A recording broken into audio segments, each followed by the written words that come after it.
Action is there support for that amendment? I'll support it. Thank you, Commissioner White. We have a motion and support. Any further discussion? Hearing or seeing none, all in favor for that, adjustment, I guess? Aye. Aye. Opposed? Motion passes unanimously. Thank you.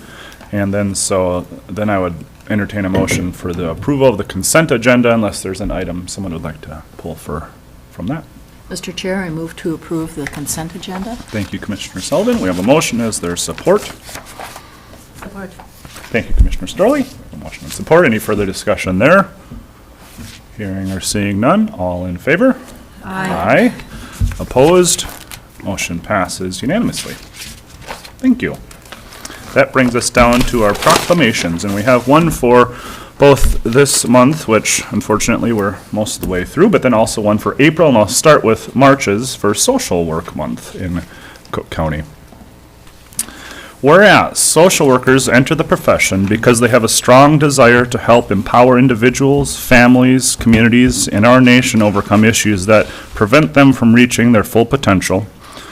Whereas social workers have worked for more than a century to improve human well-being and enhance the basic needs of all people. Whereas social workers follow a code of ethics that call on them to fight social injustice and respect the dignity and worth of all people. Whereas social workers positively touch the lives of millions of Americans each day in a variety of places, including schools, hospitals, the military, child welfare agencies, community centers, and in federal, state, and local government. Whereas the 2023 Social Work Month theme, quote, social work breaks barriers, and quote, embodies how social workers help empower individuals, families, communities, and our society to overcome hurdles that prevent them from achieving better well-being.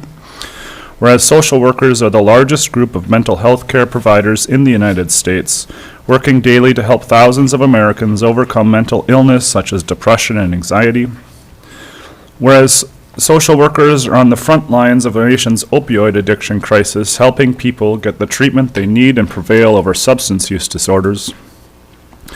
Whereas social workers help people cope with death and grief and helped people and communities recover from natural disasters that are increasingly fueled by our warming climate, including hurricanes, drought, and flooding. Whereas social workers have helped this nation live up to its values by advocating for equal rights for all, including people of color, people who are indigenous, people who are LGBTQIA2S+, or people who follow various faiths. Whereas the social work profession is one of the fastest growing careers in the United States, with about 708,000 social workers today, and more than 60,000 more social workers expected to enter the profession over the next decade. Whereas social workers have continued to push for changes that have made our society a better place to live, including a livable wage, improved workplace safety, and social safety net programs that help ameliorate poverty, hunger, and homelessness. Whereas social workers endeavor to work throughout our society to meet people where they are and help empower people in our society to reach the goals they wish to attain. Now, therefore, in recognition of the numerous contributions made by America's social workers, I, Cook County Public Health and Human Services Board Chair Dave Mills, proclaimed the month of March 23rd as Social Work Month in Cook County and call upon all citizens to join the National Association of Social Workers in Cook County, PHHS, in celebration and support of the social work profession. And to be clear, I can't make proclamations on my own, so it requires board approval, and on that note, I would ask for a motion to approve. Mr. Chair, Please. I move to approve the proclamation recognizing March as Social Work Month here in Cook County. Thank you, Commissioner Sullivan. Thank you, Rana. We have a motion and support. Any further discussion? All in favor? Aye. Aye. Opposed? Motion passes unanimously. Thank you.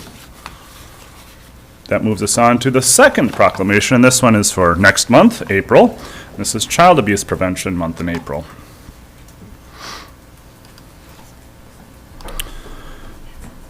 Whereas child abuse and neglect is a serious problem affecting every segment of our community, and finding solutions requires input and action from everyone.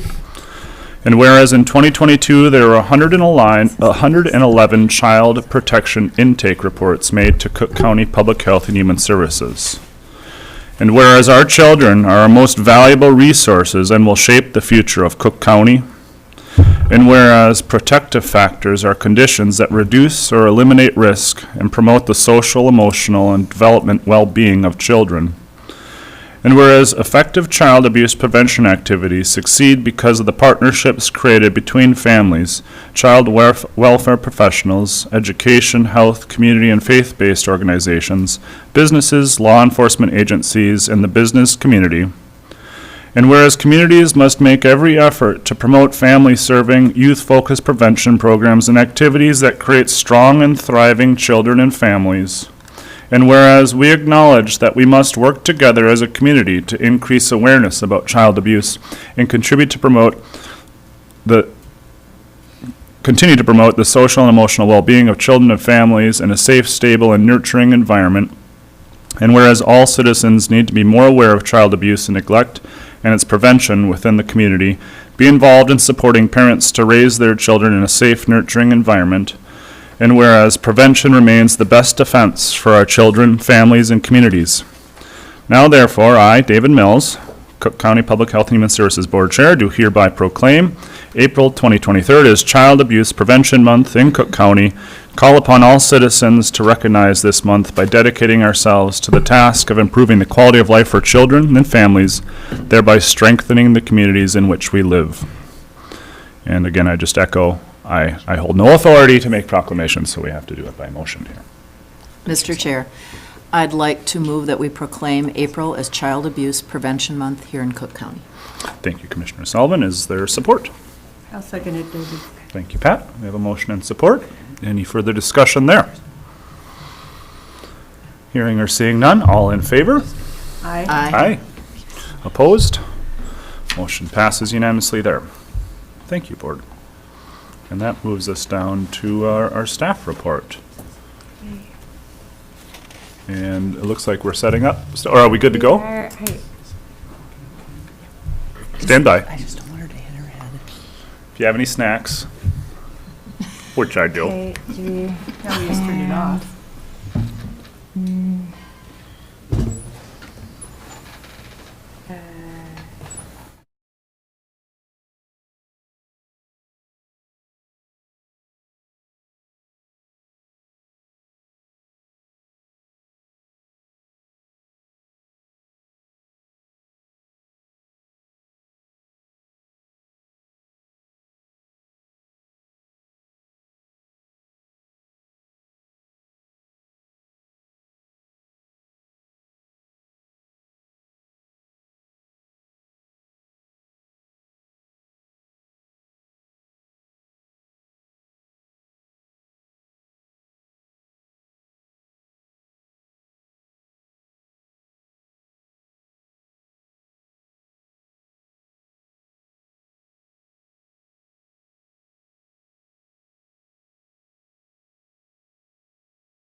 And I think you've heard a lot about that over the last few months, and the stress that it causes. The unpredictability is, will there be heat? Will there be water? All those things, real stressors for getting your kids ready for school in the morning and getting them having a good day. There's also transportation issues. Those are ongoing and chronic and a real barrier to a lot of families. And so just those basic things need to be addressed. And so often in our families, that's what we do. I can tell you one of my favorite stories is one time we had a family, they had an ed neglect report, and there were some other things going on. We found out their car needed a repair. And through the Parent Support Outreach Program, which has funding associated with it through the state, it's not county funding, but through the state, we helped their family repair the car, and we never heard from them again because that was the key variable in the log jam. It was the key log in the log jam. Once their car got fixed, they could get their kids to school, the bus stop, and then they could get to work, and then they would have income to maintain their family. But without that being addressed, it didn't matter how many handouts I gave them about being empathic with their children, they still need their car fixed. And so just to really look at things from many, many angles is really important. And so just really want to so I'm highlighting today and just sharing the importance of addressing concrete supports. I know that one, again, this deck of slides that I received is, there's so much information in there, and I'd be really happy to share it with you all because it'd be really great for any grant set that we submit and things like that, because I've shared it with the supervisory team in our agency, but it was really rich with information and just really drew those correlations. I think one slide said that the decrease in benefits the direct correlation to increase in child maltreatment reports. However, the converse is true as well. An increase in resources results in a decrease. Even as little as $100 a year showed a decrease in maltreatment reports. That's how precarious people's income is and how important it is for us to really think about that and ask about that.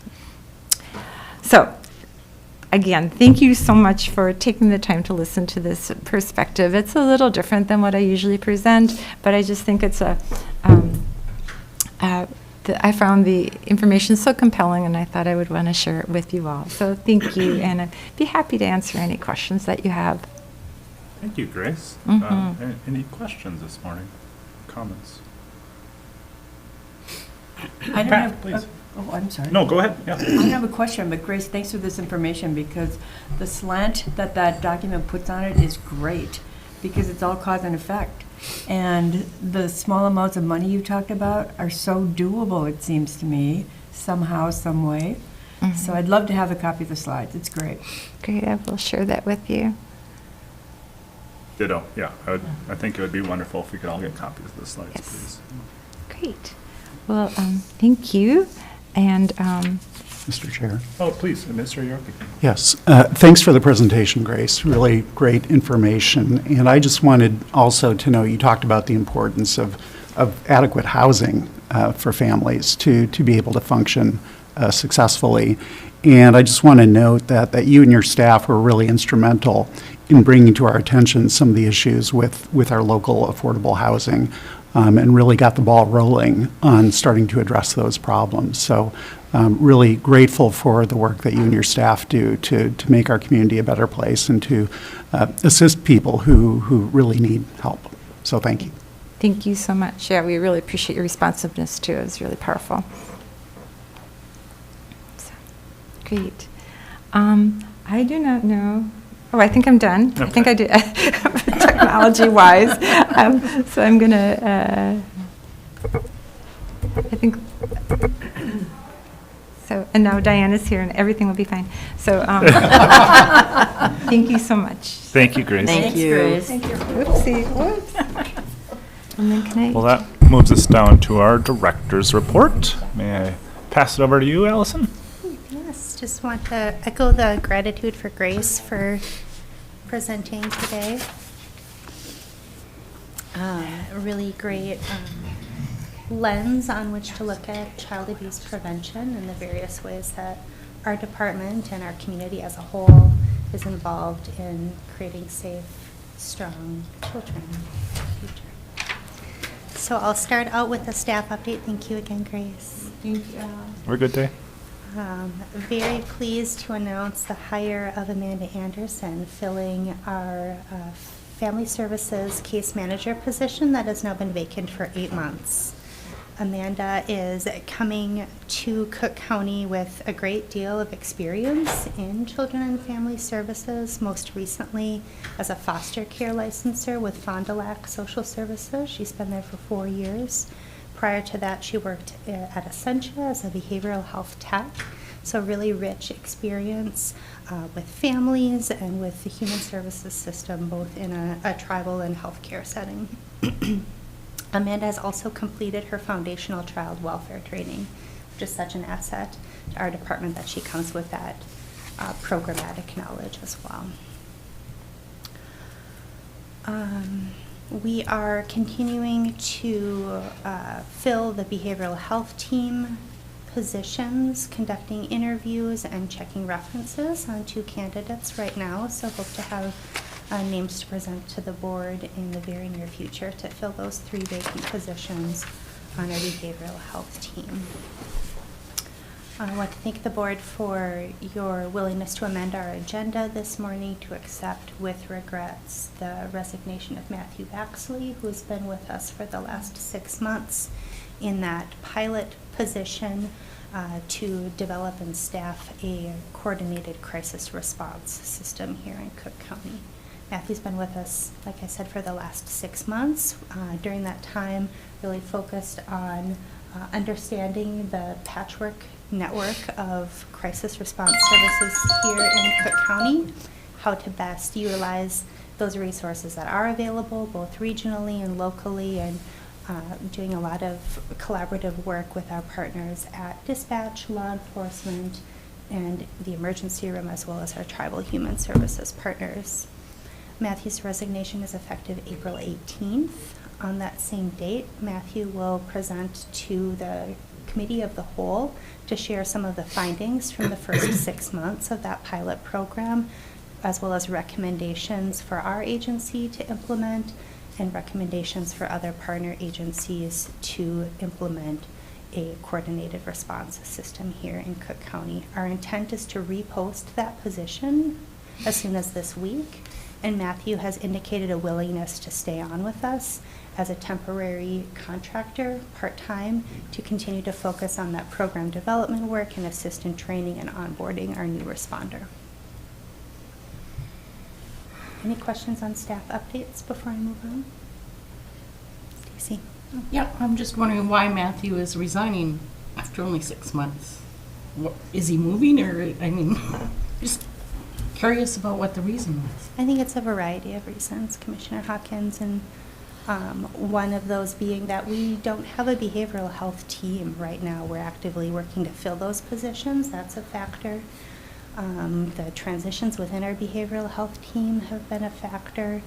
I don't know that it's appropriate for me to go into all of the reasons in a public board meeting, but just again want to recognize and thank Matthew for all of their work over the last 6 months, and that they're willing to stay on to continue to support this program as we bring on a new position.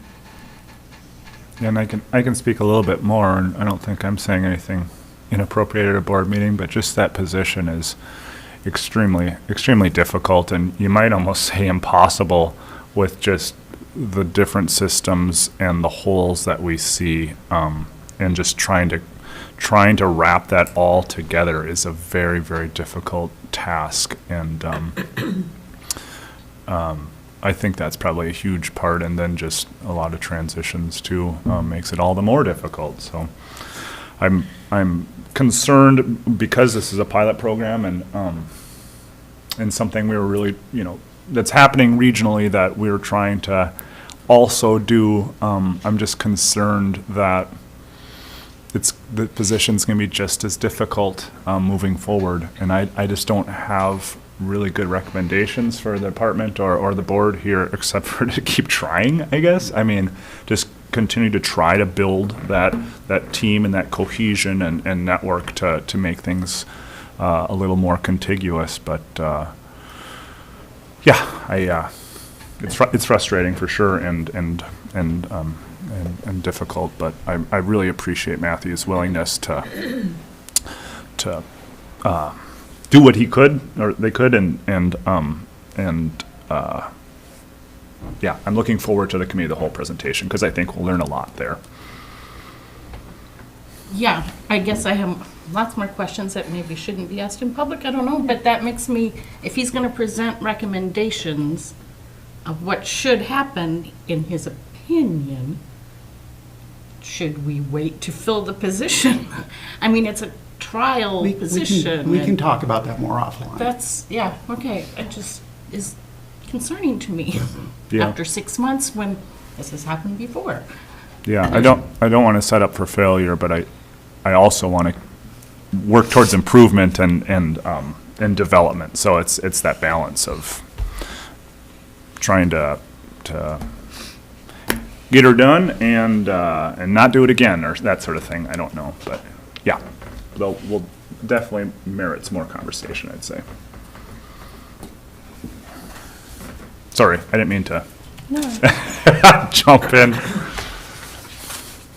I appreciate that and echo Commissioner Mill's sentiment that we'll have a lot more information for you all to react to in terms of our work to date over the last 6 months and recommendations for continuing this pilot at the meeting of the Committee of the Whole next month. I will say a lot of good work has happened, a lot of progress has been made. I don't want to diminish that or minimize that in any way. Yep. Matthew has conducted training with our staff. We'll be conducting training with dispatch on April 11th. There is forward momentum. Yes, it's a huge loss to lose Matthew from this position. There's no doubt about that. But again, very grateful that we have options and opportunities to keep the momentum going forward as we fill this position. Yeah, and sorry if I misrepresented it, but I do feel like we are in a better place because of Matthew's work. Much work has been done, and we better understand what we need and how to navigate going forward. So, yeah.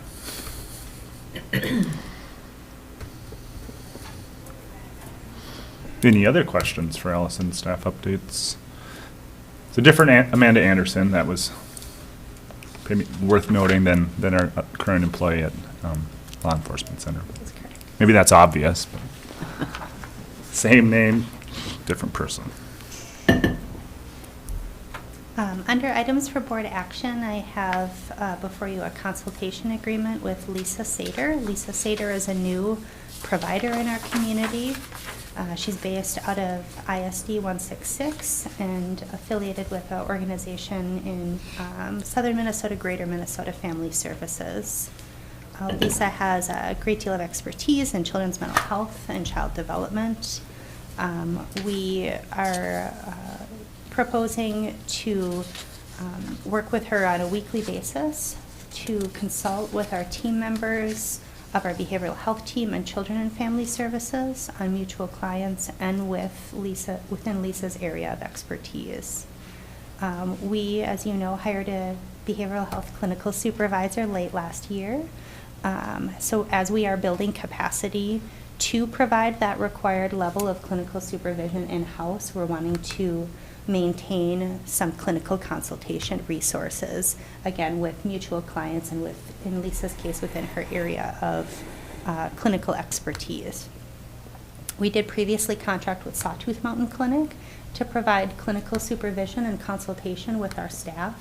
We're developing an agreement to keep that in place in the short term, again, as we build that capacity internally, to be able to consult with the clinicians at Sawtooth Mountain Clinic around mutual clients in order to provide the best level of service to those individuals.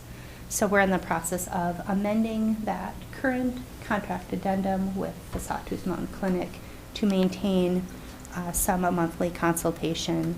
The benefit of that, both in the case of the Sawtooth Mountain clinicians and with Lisa and with our staff, is that these are very busy providers, and having that time set aside to consult on mutual clients or to get some consultation support within, in Lisa's case, her very deep knowledge in the area of child development will provide better service to the individuals and families we serve and support our new staff as, again, we build that capacity within the department. Both of the do not exceed amounts in these contracts are within our budgeted expenditures for mental health services. So don't expect a levy impact with these two agreements. I want to let you all know about a grant initiative that we have submitted an application for through the Department of Human Services. This is the Age-Friendly Community Grants.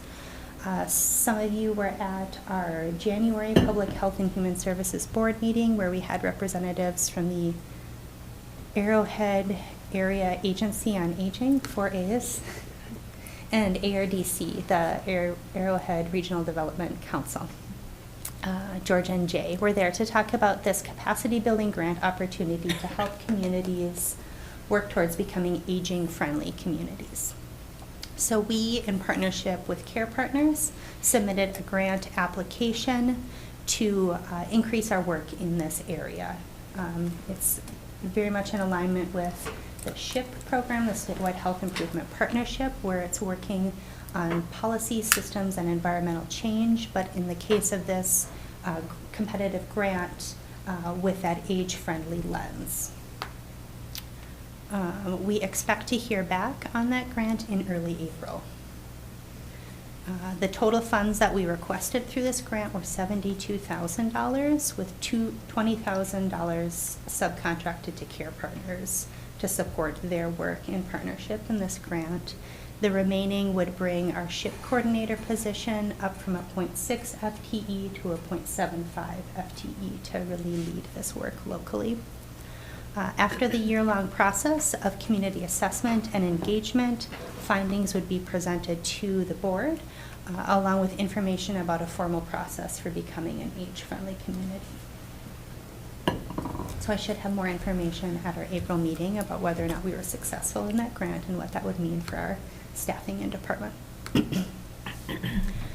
Included in the agenda materials was a year-end report from 2022 prepared by Dan Plinsky, the Child Support Supervisor with Carleton County.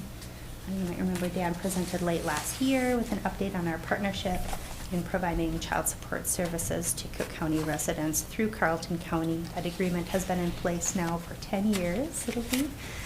So very grateful for the continued great service that Dan and the team at Carleton County provides to Cook County families. Finally, my last update is on the impact of the upcoming end of the federal public health emergency. The federal public health emergency is ending in March. This will significantly impact SNAP, or the Supplemental Nutrition Assistance Program, and healthcare programs, both for our team and for county residents. So I'll start with the emergency SNAP program. During the COVID-19 pandemic, the state of Minnesota received a federal waiver to temporarily provide additional SNAP benefits to Minnesotans, known as emergency SNAP or eSNAP. This temporary increase boosted households' monthly benefit to the maximum allotment for their household size. So if a household was already receiving that maximum allotment, if they didn't have any earned income, they were then receiving an additional $95 each month. For households with earned income, whose monthly benefits were reduced based on the amount of earned income that they received from a job or from other sources, they were then receiving that full allotment. So for families with earned income in particular, this was a significant increase to their monthly nutrition benefits each month. Federal officials have declared that the COVID emergency SNAP allotments will end after February, which means that most households will get their last eSNAP payment in March. Those will not be continuing beyond April. We are doing some targeted and general outreach to let people know about this change in benefits and connect people with other nutrition resources that are available in the community. For example, Ruby's Pantry, Food Shelf, and others. For healthcare, Again, Minnesota, among many states, all states actually, maintained health care coverage for its Medicaid enrollees during the COVID-19 pandemic. So since March of 2020, when the pandemic started, and the public health emergency was declared, Minnesotans who newly gained eligibility or were already eligible for medical assistance have remained enrolled in that program regardless of any changes in circumstances. So if they receive a new job or receive insurance from a new job, they could retain that health care coverage, and that was a part of a federal waiver that was, again, applied nationwide. Statewide, the number of individuals enrolled in medical assistance or Minnesota Care has grown 28%, so pretty significant increase in enrollment while these waivers were in place. Additional 1.5 million people and 1 in 4 residents in the state now has coverage through medical assistance or Minnesota Care. Congress passed legislation requiring states to return to normal eligibility processing for medical assistance, which includes an annual eligibility review process. This is beginning in the spring of 2023. So our team, the Department of Human Services, counties across the state are all preparing for this massive unwinding of waivers that have been in place for 3 years. This is a significant, large volume of work given the increased eligibility statewide. There is a bill moving through the legislature right now to grant temporary funding to the Department of Human Services and counties to execute this unwinding work. Some counties are already training or have trained additional eligibility staff to process the large volume of renewals. The Department of Human Services, again, is staffing up to be prepared for this significant change. This, again, is expected to be particularly difficult since during the last 3 years, many enrollees might have moved, changed jobs, welcomed new household members, or experienced other changes that would need to be considered in determining their eligibility for healthcare programs. Those who gained coverage during the pandemic might not be familiar with that renewal process, as those have been waived for 3 years, and new workers may have never processed renewals because they joined or they've been trained in within the last 3 years when those processes weren't in place.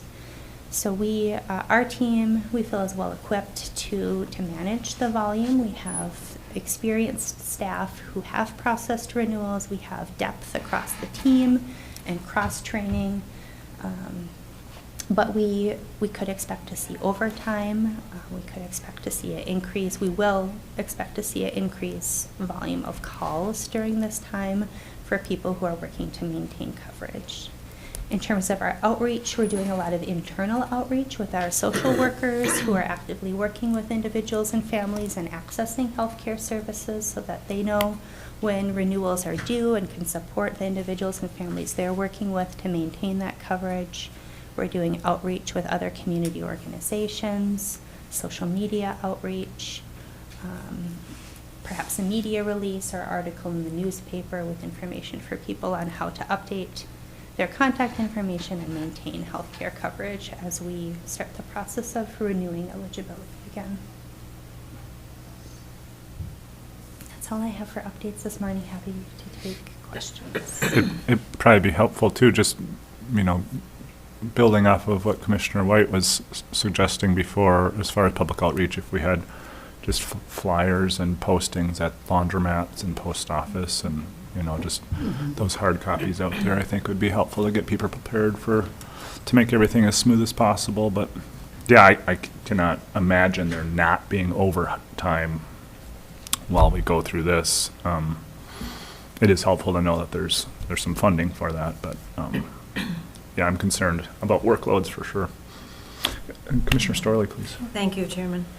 So the SNAP program ends next week, basically the end of March? It does, yes. Okay. It actually ended in February, but benefits are issued the following month, Yeah. so March will be the last month. And $95 extra they were able to get. For those households that were receiving the full allotment, Full, so yeah. if someone doesn't have any earned income, they would get an additional $95. If someone had earned income, their benefit would be reduced based on that earned income, and then typically they would be, but during this time, they were receiving a full allotment with that second issuance the month following.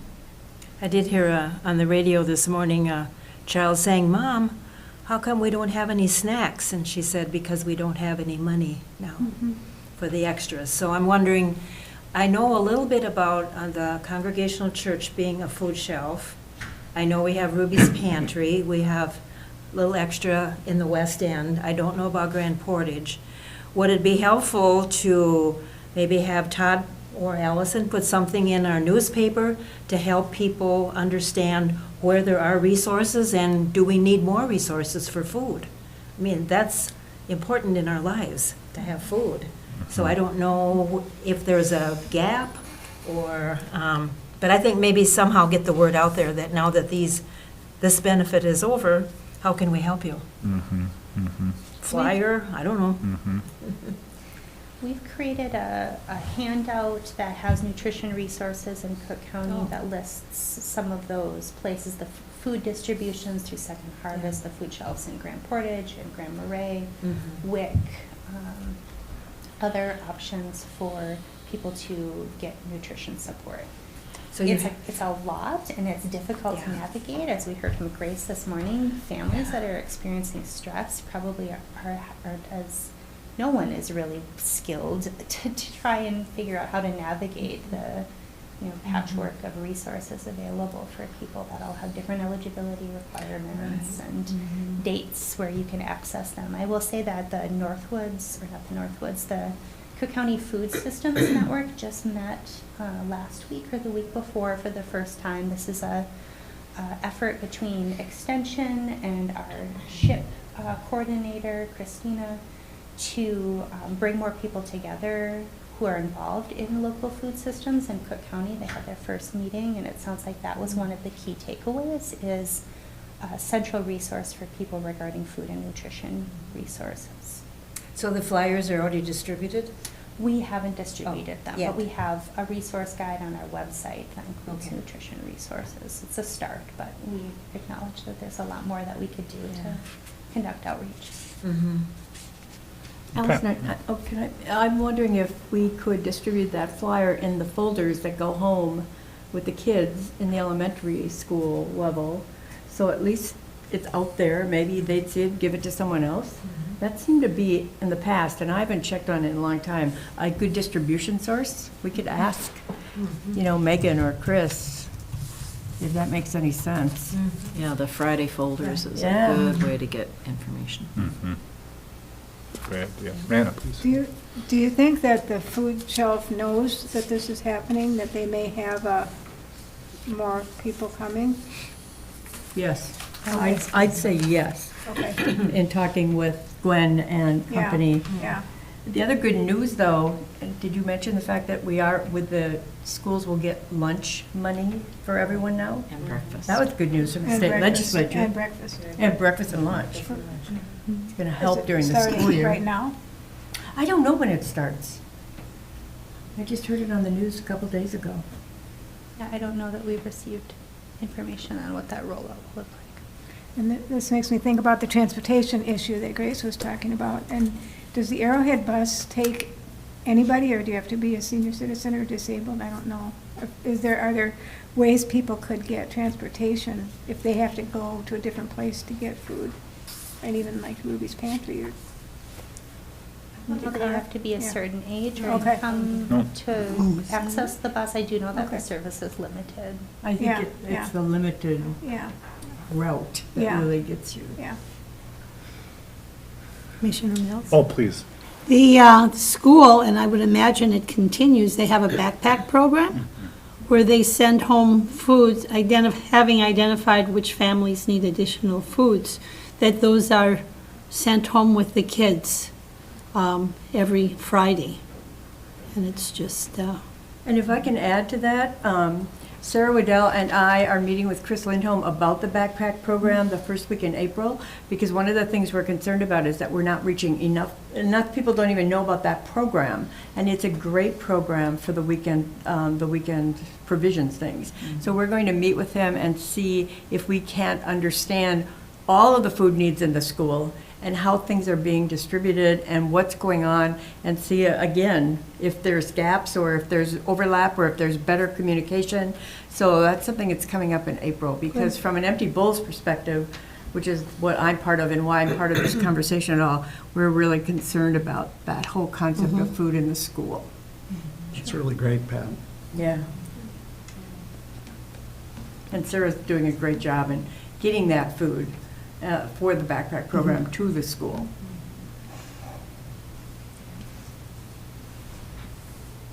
Okay.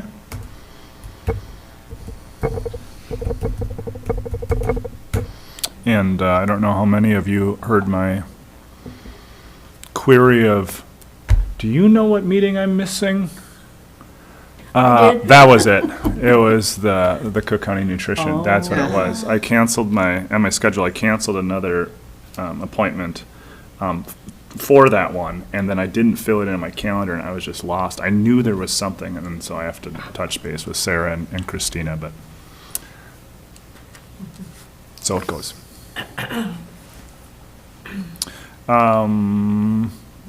Anything else for your report, Allison? All right. Any other questions? Then we're down to items for board action. We have two. We have both the purchase of service agreement with Lisa Sater, and then also the resignation of Matthew Baxley.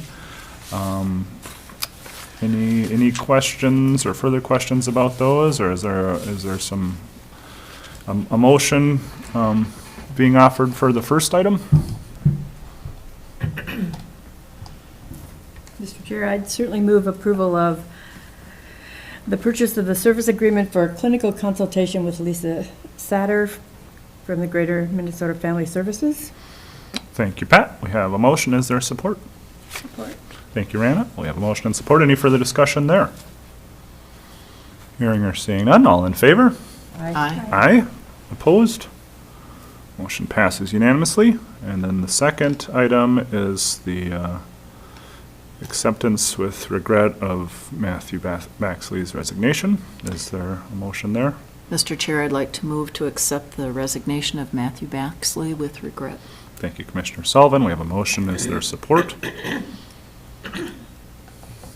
Support. Thank you, Commissioner Storley.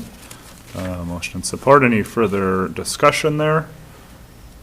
If we don't approve it, does he have to stay? Doesn't work that way, Pat. Sorry. Darn. Sorry. No. Good question. Thank you for asking. All those in favor? Aye. Opposed? Motion passes unanimously. Thank you. That would be a great new retention strategy. It really would be. I mean, we need a new rule here. Let's move down to our committee reports. We have time this month. We'll start with the Active Living Steering Committee. Commissioner White.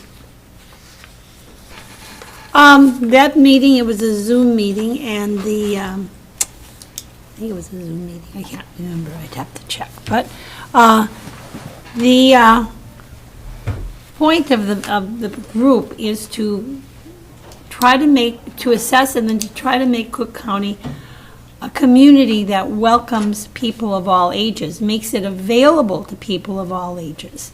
Now, they didn't touch on handicapped accessibility, which I continue to see as a blatant, glaring problem with doors that are too narrow and steps to a lot of our public buildings.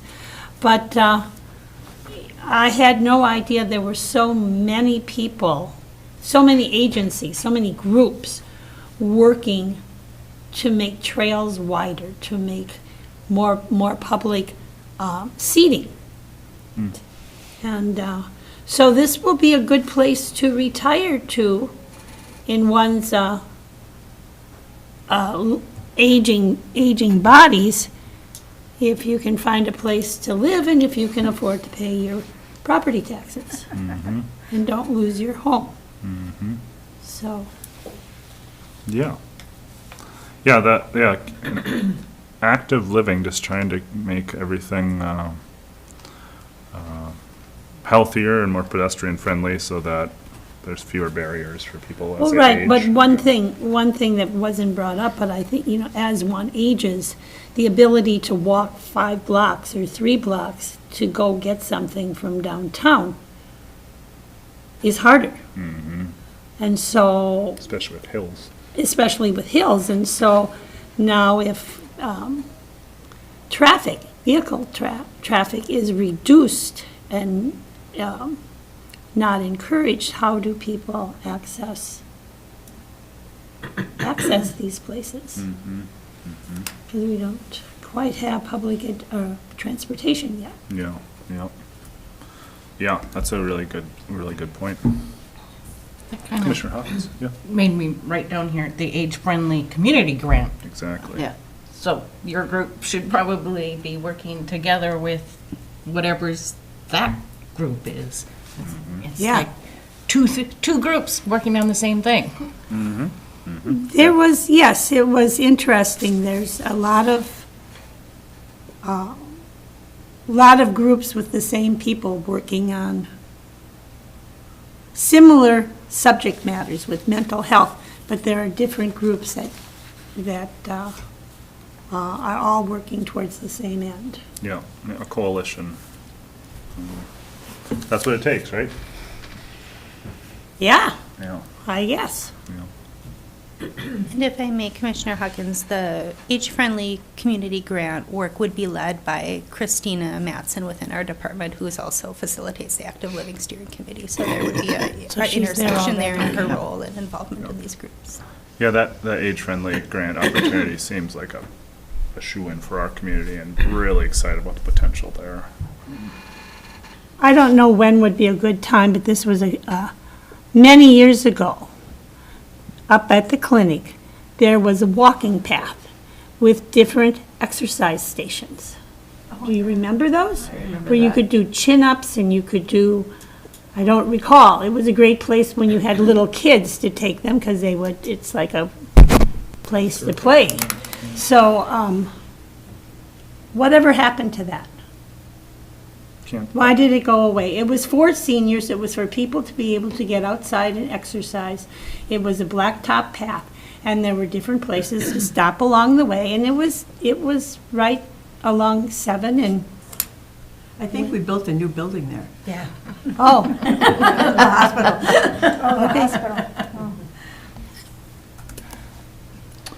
But it was cool. I remember that. yeah. All right, let me move down. Yeah, keep going. Okay. Item B, AOA. We have our meeting coming up this Wednesday, and then, so reporting 2 months ago, I don't think I shared with this group that we looked at the wages for AOA, and the recommended and approved increase was like 8-something%.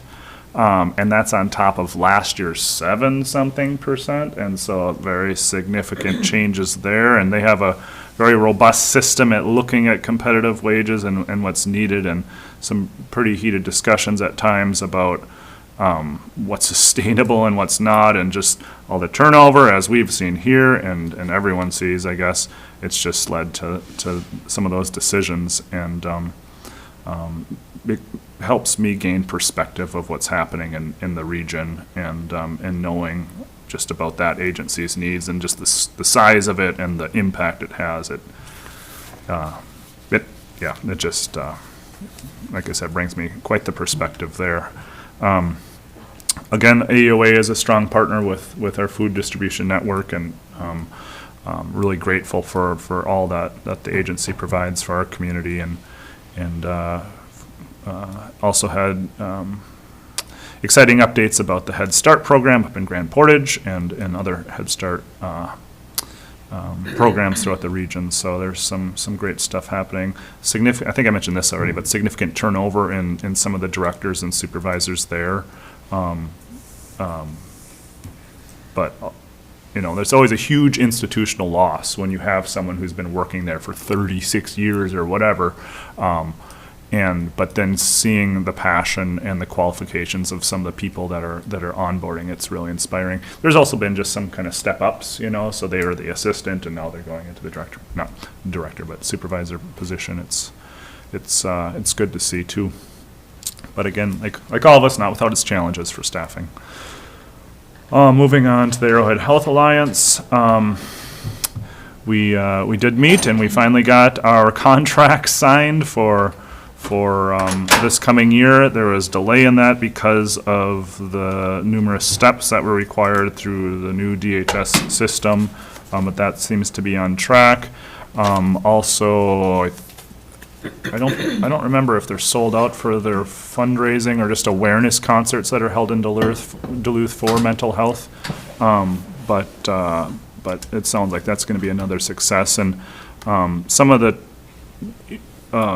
challenges now is just trying to figure out what shows. I mean, they get sold out every year. I think it's at the North Shore Theater, and now the talk is like, boy, it's frustrating to have this event, this outreach, and then have it sold out because that excludes people.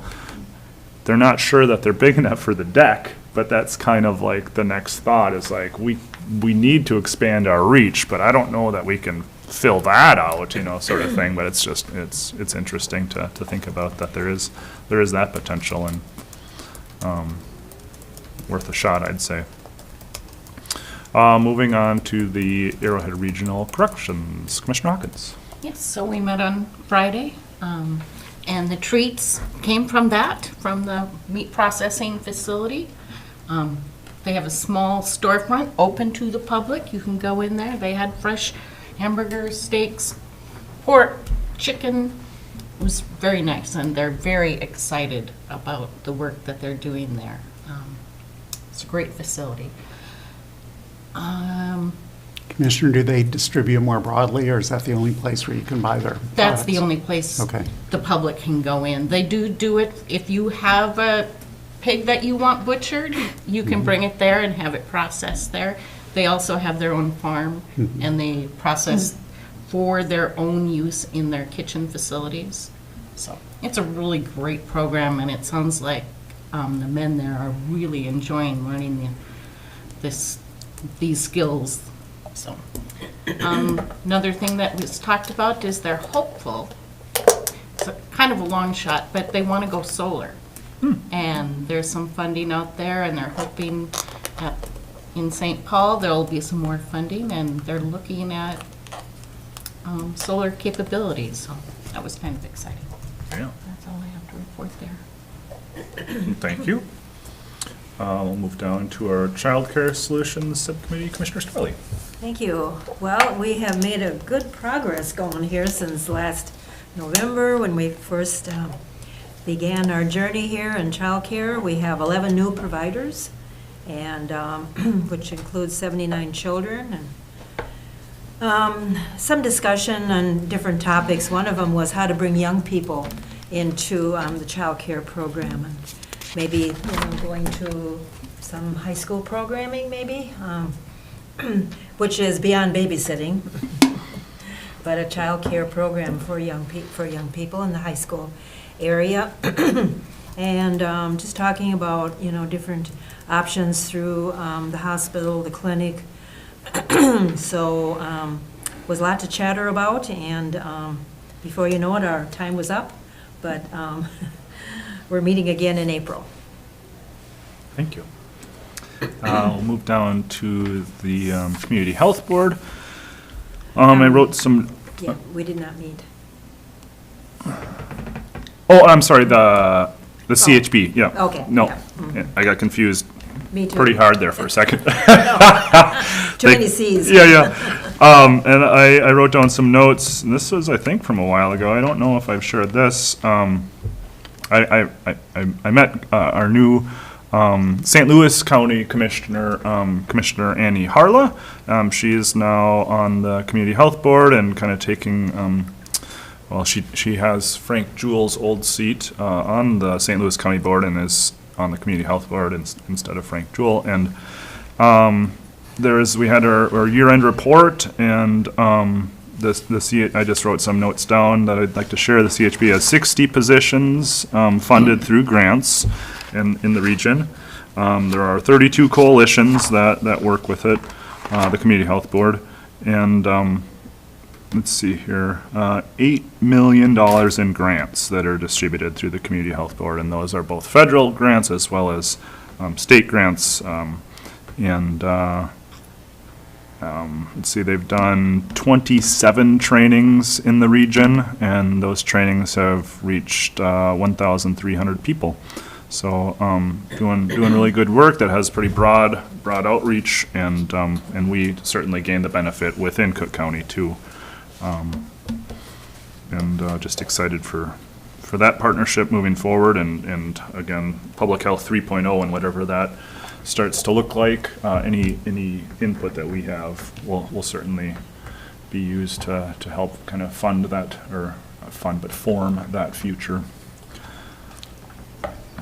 We'll move on to the Cook County Local Advisory Council for Children's and Adult Mental Health. Rana. Okay, there's a report in your packet that's very good. I don't think I'll take the time to read it, but I'm just so impressed with, Allison's work and the changes people, needs are brought up and they're solved, and we carry on and find more needs and they're solved. And of course, one of the big issues is, as we know, people to fill the jobs. And I think that does put stress on the people who are working, and I'm happy that we can still keep going on.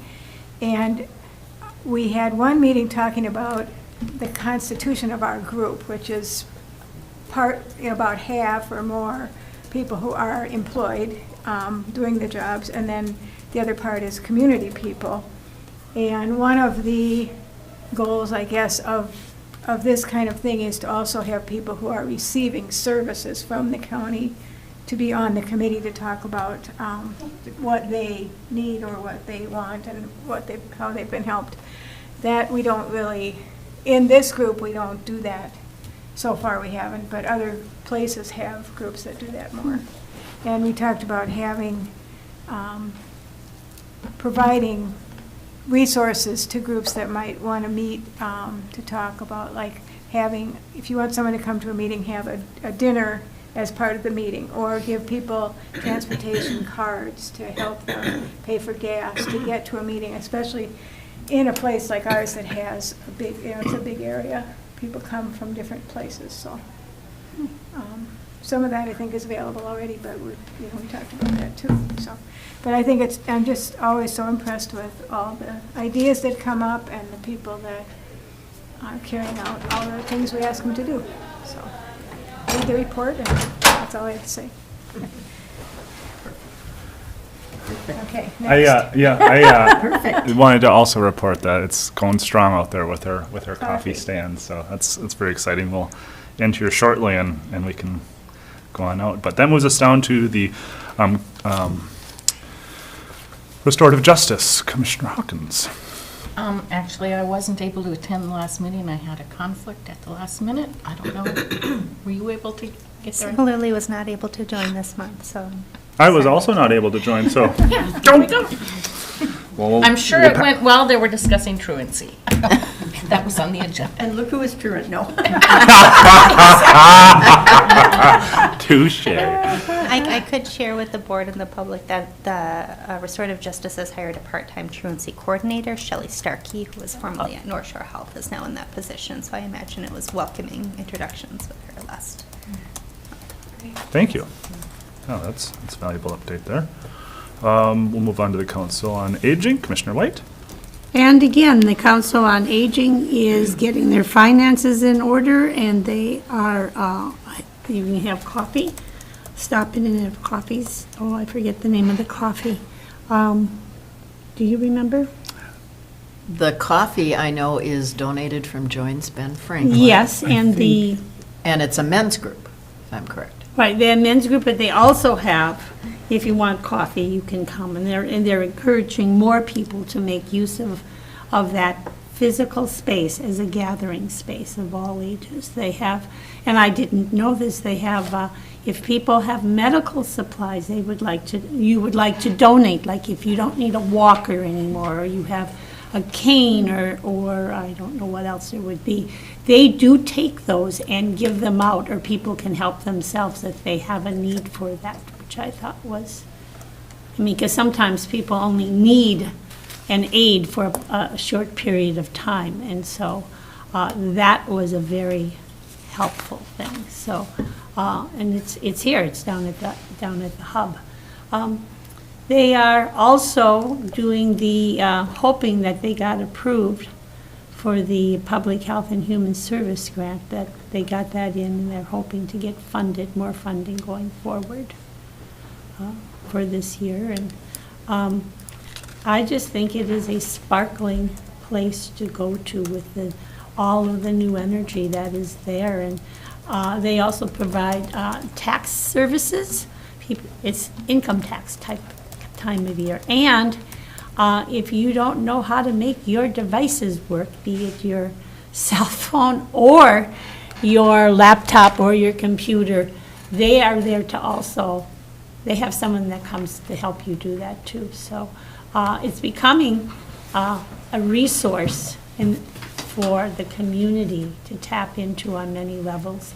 And I don't have their schedules because they don't have schedules set in stone yet. But oh, and then the other part was, it's like their building needs a little bit of attention. Like, where does this? They had an inspection, and this, for example, they had an exit light, which is like, it's a code, you know, we have a fire, it comes down. Well, it doesn't work.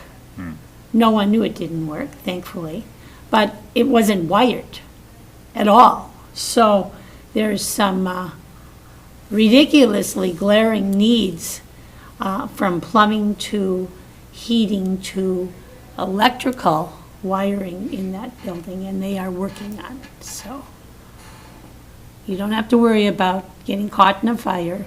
There was a tour of where are all of the fire extinguishers. There's a process. If you are going to rent that space, you will get walked through all these different points. This is where all of the fire extinguishers are. This is first aid. Here are the numbers. These are the people you call. So I had never considered that if you rent a space, you should know where the fire extinguishers are. So I know they have 5 fire extinguishers there. So it's very good. So it's just if you as a member of the public, oh, and well, of course, and they continue to do crafts. They have crafts times down there, and there's a table with puzzles on all the time. And it's not just for old people. It's for every age of person, actually. So, yeah, that's it. Cool. Thank you. We'll move on down to Emergency Preparedness Committee. Commissioner Sullivan. Surely. Well, Mike Keyport is actively engaged right now in planning our Emergency Services Conference, which will be April 28th and 29th at our community center.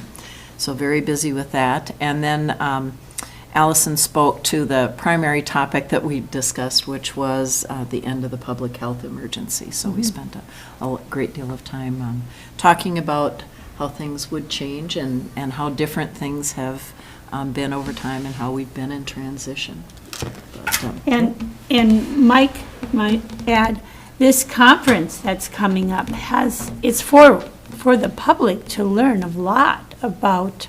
I forget what all the different issues. Well, one of the things they're talking about, if solar panels catch on fire, how is that managed? And so there'll be opportunities for training for our fire fighters, and what happens when your electric car catches on fire, how do you manage that? And just a wide variety of opportunities. So it will be very well attended, and we should see publicity coming out the beginning of April.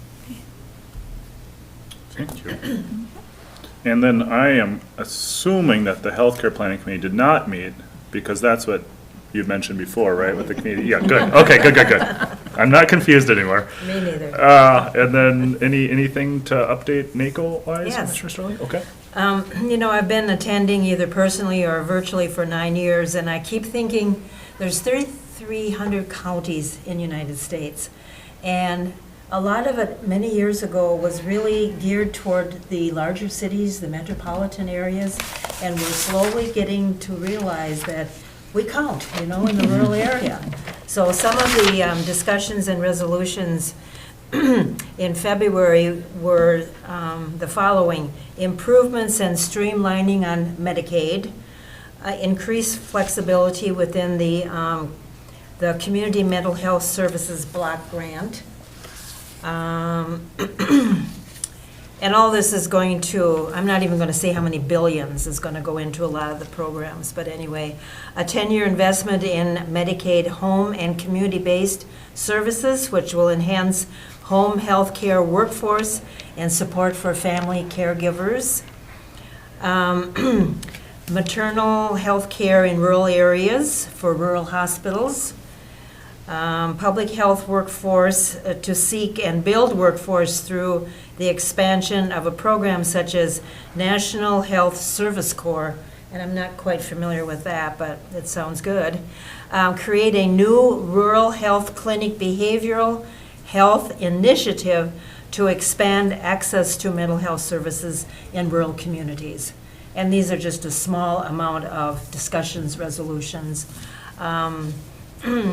The afternoon of the healthcare committee did go up to the Hill and talk to various senators and representatives with a very long list to President Biden's office. So we'll hope that we see some of this happen in our rural areas. Thank you. Thank you. And thank you again for representing us and Minnesota at the national level. It's very powerful. Let's see here. Jet, Commissioner Hawkins.